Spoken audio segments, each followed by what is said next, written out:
আসসালামু আলাইকুম, শুভ সকাল। সবাই কেমন আছেন? তো আমি আজকে একটা ভিডিও নিয়ে আসলাম। ভিডিওর কথাগুলো অবশ্যই পুরোটা শুনবেন এবং ভিডিওটা দেখবেন।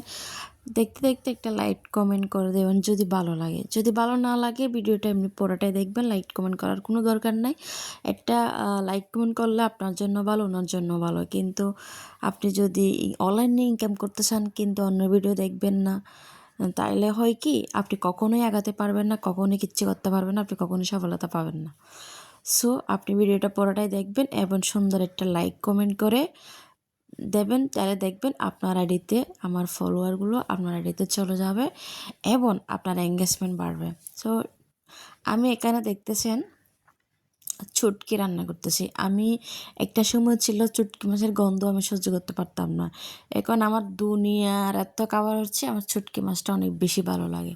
তো আমি আজকে রান্না করব চুটকি মাছ। আমি আগে থেকে সবগুলো রান্না করার সময় আগে থেকে সবগুলো রেডি করে নিলে হয় কি রান্না করতে একটু সুবিধা হয়। তো আমি এখানে টমেটো দিয়ে তারপর বিচি দিয়ে লুটটা চুটকি রান্না করব। তো দেখতেছেন আমি কথা বলতে বলতে আমার রান্নার প্রায় শেষের দিকে। তো আমি দেখতেছেন আমি মোটামুটি আমার রান্না রেডি। কালারটা অনেক সুন্দর আসছে তরকারির। তো শীতকালীন মানে তো ধনে পাতাটা একটু বেশি মিলে। তো এখানে আমি ধনে পাতা দিয়ে দেবো। তো অনেক সুন্দর আসছে না?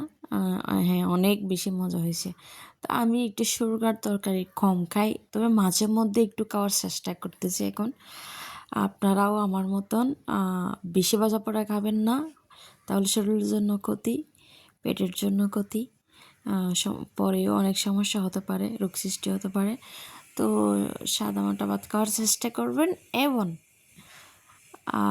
শুল্কা দিয়ে ভাত খাওয়ার চেষ্টা করবেন।